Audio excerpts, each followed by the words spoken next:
हल्दी, असली मसाले सच सच, MDH MDH।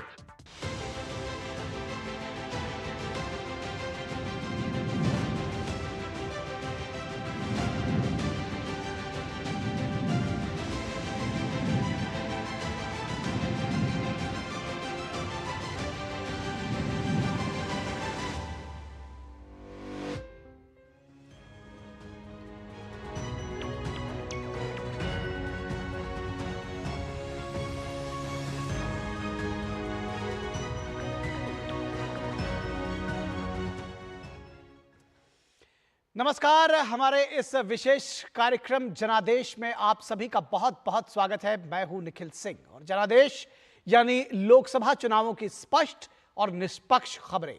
पहले चरण के लिए कल मतदान होना है और दूसरे चरण के लिए चुनाव प्रचार ने जोर पकड़ लिया है। सभी पार्टियों के दिग्गज नेता जनादेश हासिल करने के लिए पूरी ताकत झोंक रहे हैं। बताएंगे क्या रही हैं दिन भर की चुनावी सरगर्मियां और चुनावी हलचल। साथ ही साथ जानेंगे जमीनी सियासी हकीकत और मौजूदा चुनावी समीकरण किस ओर इशारा कर रहे हैं। तो आइए शुरू करते हैं अपना खास कार्यक्रम जनादेश।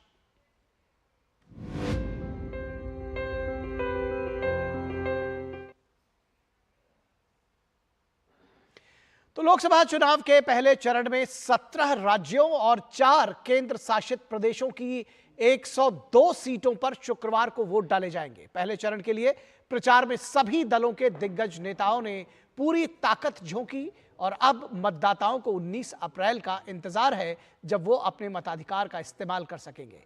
इस चरण में कई केंद्रीय मंत्री और पूर्व मुख्यमंत्रियों के अलावा विभिन्न दलों के दिग्गज नेता भी अपनी किस्मत आजमा रहे हैं।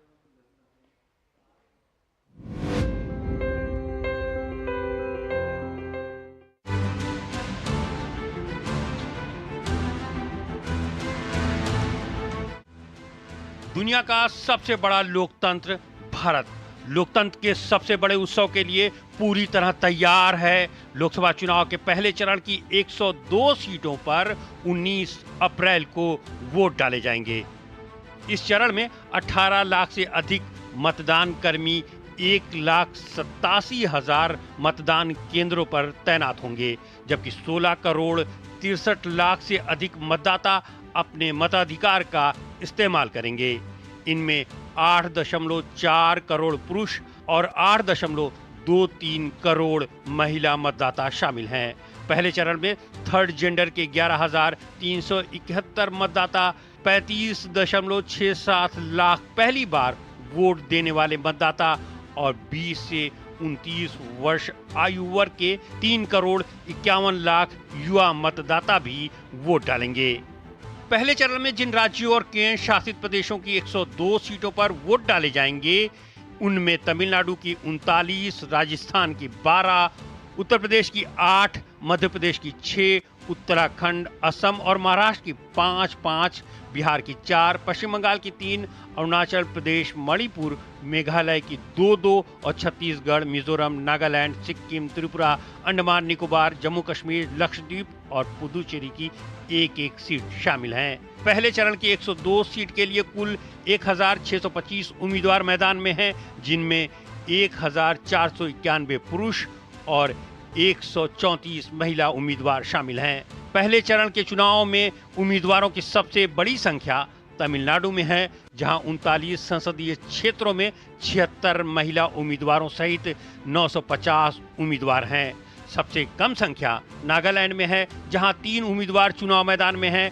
इस चरण की 102 सीटों में अनुसूचित जाति के लिए 11 और अनुसूचित जनजाति के लिए 18 सीटें आरक्षित हैं। पहले चरण में कई केंद्रीय मंत्री और पूर्व मुख्यमंत्री भी चुनावी मैदान में किस्मत आजमा रहे हैं। इनमें नागपुर से केंद्रीय मंत्री नितिन गडकरी, अलवर से भूपेंद्र यादव, अरुणाचल पश्चिम सीट से किरेन रिजिजू के अलावा डिब्रूगढ़ से असम के पूर्व मुख्यमंत्री सर्बानंद सोनोवाल और बिहार के गया सीट से जीतन राम मांझी शामिल हैं। वहीं तेलंगाना के पूर्व राज्यपाल तमिलिसाई सौंदरराजन भी चेन्नई दक्षिण से चुनाव मैदान में हैं।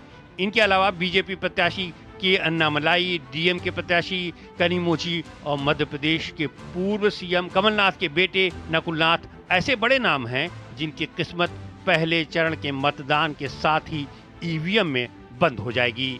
इस बार आम चुनाव कुल 7 चरणों में हो रहे हैं। आखिरी चरण का मतदान 1 जून को होगा और नतीजे 4 जून को आएंगे।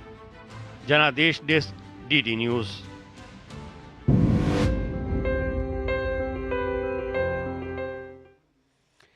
तो लोकसभा चुनाव के पहले चरण की 102 सीटों के लिए कैसी है मतदान की तैयारियां, देखिए हमारी ये विशेष रिपोर्ट।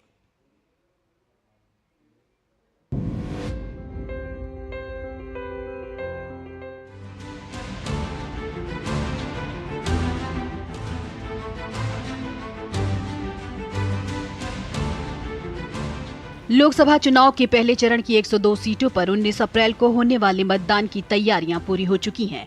पोलिंग पार्टियां लोकतंत्र के उत्सव में पूरे उत्साह के साथ अपने अपने मतदान केंद्रों पर पहुंच रही हैं। पहले चरण के चुनाव में तमिलनाडु की सभी 39 संसदीय क्षेत्रों पर वोट डाले जाएंगे, जिसके लिए चुनाव आयोग ने पुख्ता बंदोबस्त किए हैं। मतदान केंद्रों की निगरानी के लिए सीसीटीवी कैमरे भी लगाए गए हैं। चुनाव आयोग का ये कहना है कि तमाम जो प्रक्रिया है वो निष्पक्ष और पारदर्शी तरीके से अपनाई जा रही है, ताकि किसी भी तरह की कोई परेशानी ना हो।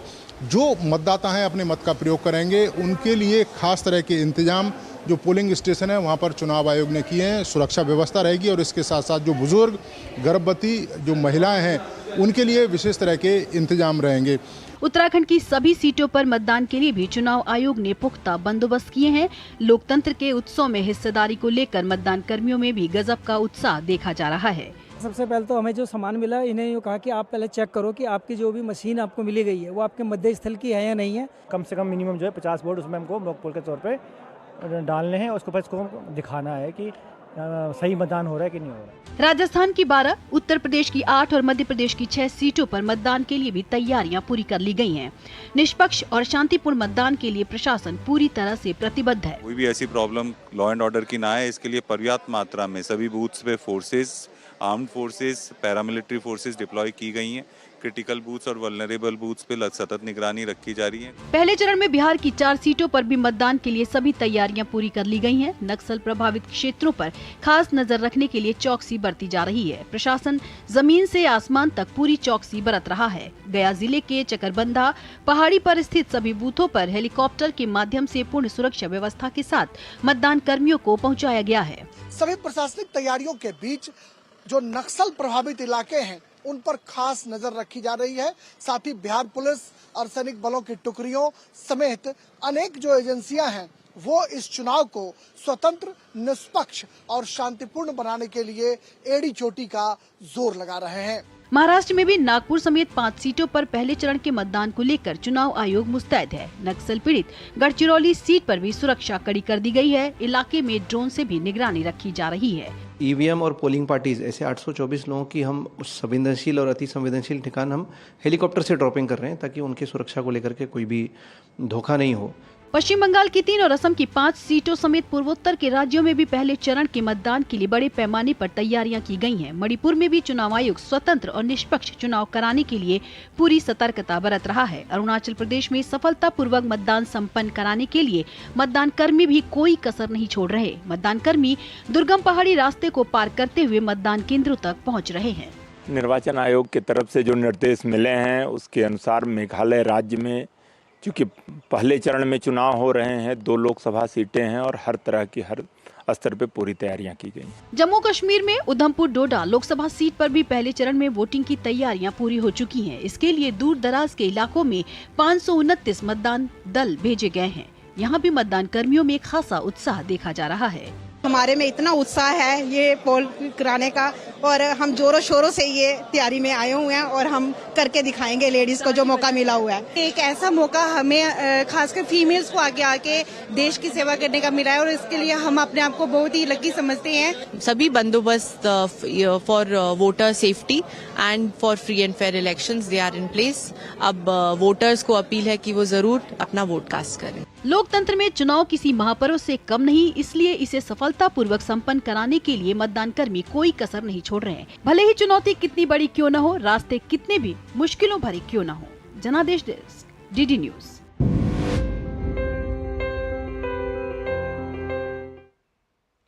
तो 2024 के जनादेश के पहले चरण के लिए तैयार है जनता, तैयार है पॉलिटिकल पार्टीज और चुनाव आयोग भी। किस तरह से ये तैयारियां हैं, इस पर बातचीत करने के लिए देश भर के अलग अलग हिस्सों से हमारे संवाददाता हमारे साथ जुड़े हुए हैं। तमिलनाडु के कोयम्बटूर से नीरज सिंह जुड़े हुए, उत्तराखंड में देहरादून से चंद्रशेखर जुड़े हुए हैं, विशाल बरिस्टो जयपुर राजस्थान से जुड़े हुए हैं, उत्तर प्रदेश में मुजफ्फरनगर से अनुज यादव जुड़े हुए हैं और राजेश राज जमुई बिहार से जुड़े हुए हैं। राजेश, सबसे पहले आपके पास आते हैं और समझना चाहते हैं जनता किस तरह से तैयार है पहले चरण के चुनाव के लिए। देखिए, पहले चरण में निखिल जो सीटें हैं वो हम सब जानते हैं कि औरंगाबाद, गया, जमुई और नवादा, ये 4 संसदीय निर्वाचन क्षेत्र हैं। जो चारों संसदीय निर्वाचन क्षेत्र की बात करें तो कभी नवादा को अगर छोड़े तो जो गया और जमुई ये नक्सल अफेक्टेड एरिया रहे हैं। कभी नक्सलियों का यहाँ पर बहुत तांडव हुआ करता था, लेकिन अगर आज की डेट में बात करें तो नक्सलियों की जो गतिविधियां हैं वो बहुत शून्य हो चली हैं। छिटपुट घटनाओं को अगर छोड़ दें तो इसके बावजूद जिला प्रशासन जो है वो कृत संकल्पित है। मैं अभी जमुई में हूं और जमुई जो है लोकसभा क्षेत्र, यहाँ पर 3 जिलों से संबंधित यह लोकसभा क्षेत्र है, जहां पर कि कहीं ना कहीं जो तारापुर विधानसभा क्षेत्र आता है इसमें जो मुंगेर जिला का हिस्सा है, इसके अलावा झाझा, जमुई और चकाई, ये तीनों जमुई जिले में आते हैं और बगल का जो जिला है शेखपुरा और सिकंदरा, 2 विधानसभा क्षेत्र वहां से आते हैं। जो तमाम विधानसभा मिलकर जमुई लोकसभा की रचना करते हैं नई परिसीमन में। और यह नक्सल अफेक्टेड एरिया है, पहाड़ों से घिरा हुआ इलाका है। जमीन से लेकर आसमान तक जो परिंदा पर न मार सके, इसके लिए तमाम तरह की जो मशक्कत है वो प्रशासन ने की है। और गया जो है, जहां से जीतन राम मांझी पूर्व मुख्यमंत्री किस्मत आजमा रहे हैं, वहां पर भी नक्सली गतिविधियां रही हैं। इसके बावजूद हेलीकॉप्टर से मतदान कर्मियों को पहुंचाने की कोशिश की गई है, जो हम कह सकते हैं कि चुनाव आयोग और जिला प्रशासन जो है उसका एक काबिल तारीफ प्रयास है। ठीक है, उसको हमने देखा। बहुत आप हमारे साथ बने रहिए। उत्तर प्रदेश का रुख करते हैं बिहार के बाद और चलेंगे मुजफ्फरनगर, जहां अनुज यादव बने हुए हैं। अनुज, उत्तर प्रदेश के पहले चरण का चुनाव 8 सीटों पर कितना महत्वपूर्ण है और जनता किस तरह से तैयार है, ये भी आपसे भी यही समझना चाहेंगे। देखिए निखिल, राजनीतिक दलों ने तो अपना खून पसीना खूब बहाया है जनता को अपने पक्ष में करने के लिए, मतदाताओं को अपने पक्ष में करने के लिए। अब निर्वाचन आयोग की बारी है। निर्वाचन आयोग ने पूरे कड़े बंदोबस्त इसके लिए किए गए हैं। दूसरा सवाल आपने पूछा काफी महत्वपूर्ण है। ये पश्चिमी उत्तर प्रदेश की 8 लोकसभा क्षेत्र हैं। इसको गन्ना बेल्ट कहा जाता है। यहाँ गुड़ की मिठास और गन्ने की मिठास हमेशा देखने को मिलती है, लेकिन क्योंकि इस समय राजनीतिक पारा काफी तेज है और सभी जितने भी राजनीतिक दल हैं वो अपने अपने पक्ष में जनता को करने के लिए पूरा चुनाव प्रचार उन्होंने किया। लेकिन देखना होगा, मैं 2019 के चुनाव की बात करूं तो निखिल, भारतीय जनता पार्टी को 3 सीटें हासिल हुई थी, बहुजन समाज पार्टी को 3 सीटें मिली थी और समाजवादी पार्टी को भी 2 सीटें मिली थी। इस लिहाज से आप देखिए, त्रिकोणीय मुकाबला इस इलाके के अंदर हमेशा देखा जाता है, लेकिन इस बार के यहाँ के समीकरण बदले हुए हैं, क्योंकि राष्ट्रीय लोकदल जो इस इलाके की जो स्थानीय पार्टी है, जयंत सिंह जिसके मुखिया हैं, वो इस बार एनडीए गठबंधन के साथ हैं, भारतीय जनता पार्टी के साथ हैं, जबकि पिछले चुनावों में वो एक दूसरे के सामने चुनाव लड़ते थे। इस लिहाज से देखें तो समीकरण काफी बदले हुए हैं। एनडीए को उम्मीद है कि इस बार ज्यादा से ज्यादा सीटें इस इलाके से हासिल करेंगी। दूसरी ओर कांग्रेस का समाजवादी पार्टी का गठबंधन है, वो भी लगातार जी तोड़ मेहनत करते हुए इस इलाके में नजर आए। ठीक है, बिल्कुल। तो उत्तर भारत की बात की हमने, बिहार और उत्तर प्रदेश की। अब रुख करेंगे तमिलनाडु का, जहां 39 सीटों पर एक साथ चुनाव हो रहा है। नीरज सिंह कोयम्बटूर से हमारे संवाददाता जुड़े हुए हैं। नीरज, आपने उत्तर भारत की के 2 जगहों की रिपोर्ट अपने साथी संवाददाताओं की सुनी। दक्षिण भारत में किस तरह से इस बार का चुनाव अलग होगा 2019 से? देखिए, बिल्कुल निखिल, अगर आप देखें कि 39 सीटों पर कल जो जनता है अपने भाग्य की बागडोर जनप्रतिनिधियों को सौंपेगी और वोटिंग के द्वारा। अगर आप देखें 2019 का जो परिणाम है, 2019 के परिणाम में जो डीएमके जो गठबंधन था उसने मोस्टली जो सीटें हैं वो यहाँ से जीती थी, 38 सीटें जीती थी और AIADMK के हाथ में 1 सीट लगी थी। लेकिन इस बार के अगर हम चुनाव की बात करें, जिस तरह से भारतीय जनता पार्टी ने छोटे दलों को अपने साथ में लेकर उत्तर प्रदेश में जिस तरह का फार्मूला यूज़ किया था, उसी तरह का फार्मूला तमिलनाडु के अंदर यूज़ किया है। अगर हम कोयम्बटूर की बात करें तो यहाँ से अन्नामलई चुनावी मैदान में भारतीय जनता पार्टी के प्रदेश अध्यक्ष हैं, पूर्व IPS अधिकारी रहे हैं और काफ़ी फायर ब्रांड जो नेता हैं। भारतीय जनता पार्टी को उम्मीद है कि जिस तरीके से छोटे दलों को साथ में लेकर और जिस तरीके की कैंपेन भारतीय जनता पार्टी ने की है, आप देखें प्रधानमंत्री JP नड्डा, अमित शाह लगातार यहाँ पर कैंपेन करते रहे, इसके अलावा अन्नामलाई ने पूरे प्रदेश भर में कैंपेन की है। तो भारतीय जनता पार्टी ये सोच रही है कि जो डबल डिजिट है इस बार तमिलनाडु की जनता उनको देगी। लेकिन वहीं DMK और AIADMK को भी आप कमतर नहीं आंक सकते, क्योंकि पिछली बार आप देखें कि DMK गठबंधन ने ज़्यादातर सीटें जीती थी। तो मुकाबला इस बार त्रिकोणीय रहेगा, DMK, AIADMK और भारतीय जनता पार्टी का जो गठबंधन है उसके बीच में। अब ये देखना है कि कितनी सीटें भारतीय जनता पार्टी अपने गठबंधन की जीत पाती है और क्या जो DMK है वो पिछली जो बढ़त है उसको बरकरार रख पाती है। निश्चित तौर पर तो विशेष बात है कि जनता पूरी तरह से तैयार है पहले चरण के मतदान के लिए। आप सभी हमारे साथ बने रहिए, वापस लौटेंगे, ब्रेक पर जा रहे हैं तो चंद्रशेखर के पास आएंगे, उत्तराखंड की खबरें जानेंगे, उत्तराखंड में क्या कुछ चल रहा है कल के चुनाव के लिए उसकी बात करेंगे। रुकेंगे एक ब्रेक के लिए, कहीं मत जाइएगा, जल्द हाजिर होंगे। आधे बाउल दही में 4 चम्मच MDH चटनी पुदीना मसाला डाला, स्टर करो, पुदीना चटनी तैयार। MDH चटनी पुदीना मसाला। स्वाद से सबको दीवाना कर दे, दीवाना कर दे। पता का चाय, गजब का स्वाद। बहाना नंबर 11, नींद पूरी करने का डे। बहाना नंबर 28, ट्रिप पर जाने का day. 39, binge watch all seasons. 65, घर की सफाई का डे। 1 वोट ना डालने से क्या होगा? और सबसे बड़ा बहाना, isn't it a holiday today? Holiday? 101 बहाने हैं वोट ना डालने के, पर इस चुनाव के पर्व में एक ही रीजन काफी है वोट डालने का, वो है हमारी रिस्पॉन्सिबिलिटी, देश और हमारे फ्यूचर के लिए।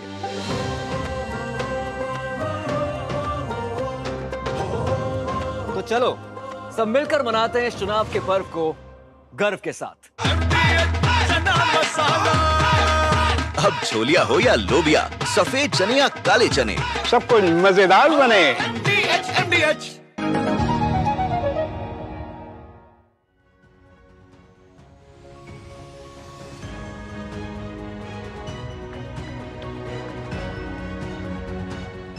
और स्वागत है आपका ब्रेक के बाद। चर्चा कर रहे हैं अपने संवाददाताओं से। कल पहले चरण का मतदान हो रहा है और हमारे साथ देश के अलग अलग हिस्सों से हमारे साथी संवाददाता जुड़े हुए हैं। यहाँ से सीधे रुख करेंगे, बात करेंगे चंद्रशेखर का, जो हमारे साथ इस वक्त देहरादून से जुड़े हुए हैं। उत्तराखंड की सभी 5 सीटों पर कल पहले चरण में ही चुनाव होना है। क्या उत्साह आप जनता में देख रहे हैं, क्या तैयारियां हैं चुनाव आयोग की, चंद्रशेखर? तो पहले चुनाव आयोग की बात कर लेते हैं। निखिल, जो लेटेस्ट अपडेट है उसमें स्पष्ट रूप से गाइडलाइन चुनाव आयोग द्वारा अभी कुछ देर पहले ही दी गई है और उसमें सबसे स्पष्ट रूप से कहा गया है, क्योंकि दुर्गम पहाड़ी इलाका है तो इसमें कहा गया है कि जितने भी 11,000 से ऊपर के जो पोलिंग बूथ है उनमें सभी में पानी और बिजली की पर्याप्त व्यवस्था रहनी चाहिए, किसी प्रकार की कोई कोताही नहीं बरती जाएगी।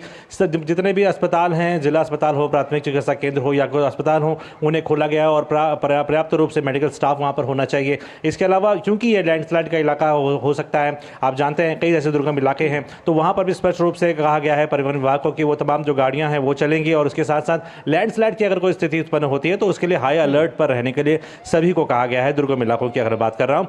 और अगर चुनाव तैयारियों की बात करूँ तो क्योंकि 65,000 ऐसे लोग थे जो कि 80 साल से ऊपर के थे, तो उनका भी वोटिंग पहले कराई जा चुकी है। 90,000 जो कर्मी हैं उनकी वोटिंग कराई जा चुकी है और उनमें 83 लाख से ज़्यादा जो है मतदाता उसमें वोट करने जाएंगे। तो ये देखने वाली बात है कि तमाम जो तैयारियां की गई हैं उस पर जो चुनाव आयोग का लक्ष्य इस बार है कि 75% से भी ऊपर की पोलिंग वो करा पाएंगे, तो उसके लिए तमाम पर्याप्त जो है संसाधन यहाँ पर जुटाए गए हैं और कोशिश की जा रही है। राजनीतिक रूप से अगर मैं बात करूँ तो 2 हॉट सीट सबसे महत्वपूर्ण मानी जाती है कि पौड़ी गढ़वाल की जो सीट है उसमें अनिल बलूनी जो भाजपा प्रत्याशी हैं और गणेश गोदियाल जो हैं वो कांग्रेस के प्रत्याशी हैं, उनके बीच में कड़ी टक्कर इसमें देखने को मिल रही है। और अल्मोड़ा की एक चाचा भतीजे की जो फाइट है वो लगातार एक आकर्षण का केंद्र बनी रहती है और कौतूहल का विषय बनी रहती है, जिसमें अजय टम्टा बीजेपी की तरफ से हैं जो कि पूर्व केंद्रीय मंत्री भी रहे और प्रदीप टम्टा जो हैं वो कांग्रेस के कैंडिडेट हैं। तो इन दोनों के बीच में भी एक फाइट देखने को मिलती है। और अगर एक तीसरी फाइट की बात करूं तो क्योंकि पूर्व मुख्यमंत्री त्रिवेंद्र सिंह रावत जो हैं वो भी यहां से चुनाव लड़ रहे हैं हरिद्वार सीट से, तो उनको भी एक फाइट हरीश रावत के बेटे वीरेंद्र रावत देते हुए नजर आ रहे हैं। तो क्योंकि तराई का इलाका है, जो भाबर का इलाका है और ये जो मैदानी इलाके हैं, इनमें बसपा और सपा इत्यादि संगठनों इत्यादि जो पार्टियां हैं उनका भी अपना एक वर्चस्व रहता है। क्योंकि इस बार इंडी गठबंधन मुकाबले में है तो एक एज इनको मिलती हुई दिख सकती है, लेकिन फिर भी क्योंकि पुराना ट्रैक रिकॉर्ड एक रहा है त्रिवेंद्र सिंह रावत का, तो तमाम जो पार्टियां हैं वो चुनाव के मैदान में है इस वक्त और बीजेपी और कांग्रेस के बीच में मुकाबला देखने को मिल रहा है। जी बिल्कुल, अब गेंद जनता के पाले में है और उसको तय करना है कि वो किसको चुनकर संसद में भेजती है। और अब रुक करेंगे अलबेले राजस्थान का, जहां के चुनावी रंग दिखाने के लिए हमारे साथ जुड़े हुए हैं विशाल बरिस्टो जयपुर से। विशाल, 25 सीटें हैं जिनमें से 4 पर मतदान कल होना है, किस तरह से तैयारियां हैं, क्या कुछ सोच रही है जनता, किस तरह से तैयार है जनता कल के मतदान के लिए? निखिल, अलबेला भी है और रंग रंगीलो भी है और 25 में से 12 सीटों पर कल माफ कीजिएगा 12 सीटों पर, बिल्कुल, जिसमें जयपुर शहर और जयपुर ग्रामीण। जी। तो कुछ देर पहले मेरी एडीजी लॉ एंड ऑर्डर से भी बात हुई है और उन्होंने खास बातचीत में बताया कि 7,500 के करीब ऐसे पोलिंग स्टेशन हैं जो सेंसिटिव करार दिए गए हैं और उसको वहां पर सुरक्षा बढ़ा दी गई है। 175 सेंट्रल आर्म पुलिस फोर्स की कंपनीज तैनात की गई है और 1 लाख से ज्यादा पुलिसकर्मी, जिसमें राजस्थान पुलिस भी शामिल है, वहां पर तैनात रहेंगे। क्विक रिस्पांस टीम रहेगी और क्लस्टर मोबाइल पुलिस फोर्स भी तैनात रहेगी। सारा एहतियात बढ़ता जा रहा है और सबकी नजरें टिकी है प्रथम चरण की अगर हम बात करें तो नागौर पर, क्योंकि नागौर वो सीट है जो ना बीजेपी ने जीती ना कांग्रेस ने जीती। पिछले बार 2019 में नागौर से हनुमान बेनीवाल जीत कर आए और उनका सामना कर रही है ज्योति मिर्धा इस असेंबली इलेक्शन जरूर हार गई थी बीजेपी में आने के बाद, कांग्रेस से वो पहले सांसद थी, लेकिन इस बार एक बार फिर से वो डायरेक्ट फाइट पे है हनुमान बेनीवाल के साथ। अगर हम जयपुर की बात करें, जयपुर शहर और जयपुर ग्रामीण ये दोनों गढ़ रहे हैं बीजेपी के और दोनों ही जगह लगातार 2014 और 2019 में बीजेपी ही जीतती आई है।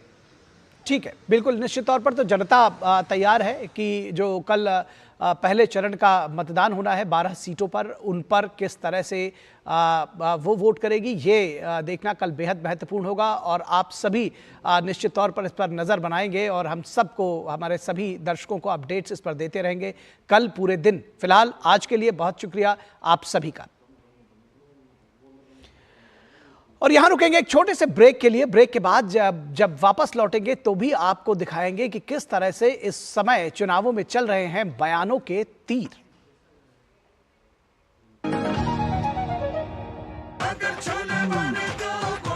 गोल्डी छोले मसाले, जहां जाए रिश्ते बनाए, जहां जाए रिश्ते बनाए, गोल्डी मसाले। मैं क्या जी, सब जानते हैं, जहां दिखे मारियो, अपना समझ के खा लियो। स्वाद से सबको दीवाना कर दे, दीवाना कर दे। पता का चाय, गजब का स्वाद।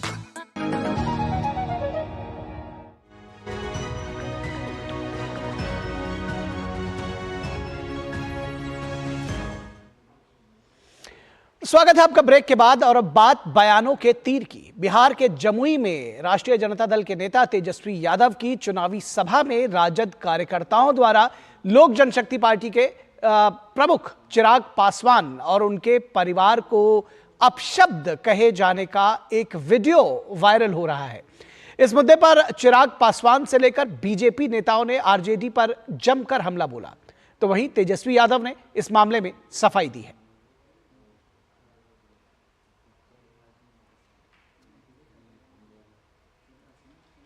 एक बार के लिए अगर मुझे कोई गाली दे रहा है मैं मानूं, मैं हूँ राजनीतिक जीवन में, और वही बिहारी ही हैं जो दे भी रहे हैं। मेरे सर आंखों पर, मुझे कोई दिक्कत नहीं, पर हाँ, कोई मेरे परिवार को गाली देगा, ये मुझे नहीं लगता कि कोई भी पारिवारिक व्यक्ति इस बात को बर्दाश्त करे। देश के दलितों के मसीहा स्वर्गीय रामविलास पासवान जी के पत्नी को और श्री चिराग पासवान जी की माता जी को जिस तरह गाली गलौज राष्ट्रीय जनता दल के द्वारा किया जा रहा, यह अशोभनीय है, दुख है, पीड़ादायक है और जरूर कार्रवाई होगी। मंच के नीचे जब हम भाषण दे रहे थे, तब हम तो अपना भाषण दे रहे हैं, है ना, उसमें तो कुछ समझ में आता नहीं। लोग जो है नारे लगाते हैं, कौन क्या बोल रहा, कोई अपने वीडियो बना करके डाला है उसमें। तो ऐसी बात जो है, हमको लगता है कि इस बात को जो है सब लोग समझते हैं कि क्या है नहीं है। हम लोगों को भी कई लोग ऐसी गालियां देते होंगे। और मामला तूल पकड़ते के बाद चुनाव आयोग तक पहुंच गया है। गुरुवार को इसको लेकर पटना में एनडीए नेता चुनाव आयोग के दफ्तर पहुंचे और तेजस्वी यादव के खिलाफ कार्रवाई की मांग की है।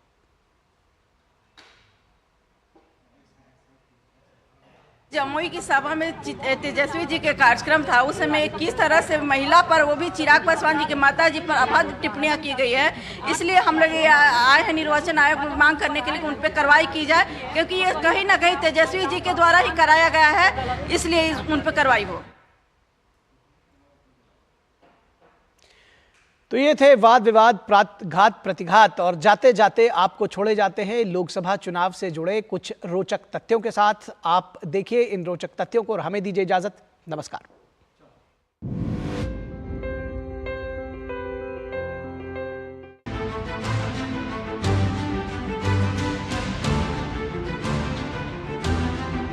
अगर लोकसभा चुनाव से जुड़े कुछ रोचक तथ्यों की बात करें तो लोकसभा चुनाव के 75 साल के इतिहास में 2024 के आम चुनावों के दौरान चुनाव आयोग देश में अब तक की सबसे अधिक प्रलोभन संबंधी सामग्री जब्त करने की ओर अग्रसर है।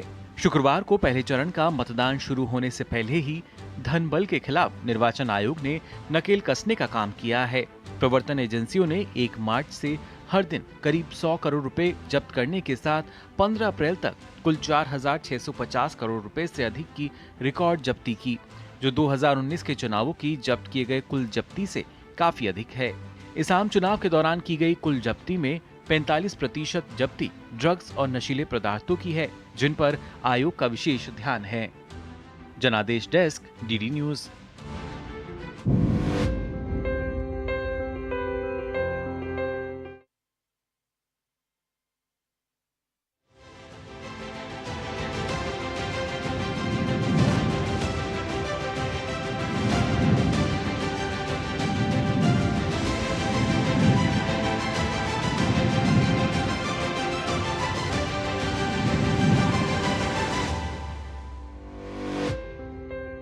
जनादेश के प्रायोजक थे MDH, बढ़िया है, शुद्ध है। MDH मिर्ची, धनिया, हल्दी, असली मसाले, सच। MDH